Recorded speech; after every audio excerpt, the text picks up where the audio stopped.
Військовий злочин – саме так розцінює прокуратура Автономної Республіки Крим дії російських слідчих прокурорів та суддів, причетних до судилища над українськими моряками.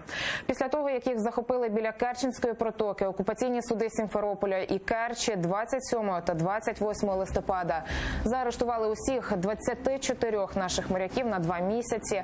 Росіяни їх звинувачують в незаконному перетині свого кордону, хоча всі докази свідчать, що збройна агресія проти українців сталася в нейтральних водах Чорного моря. З лютого 2014 року між Україною та Російською Федерацією триває міжнародний збройний конфлікт.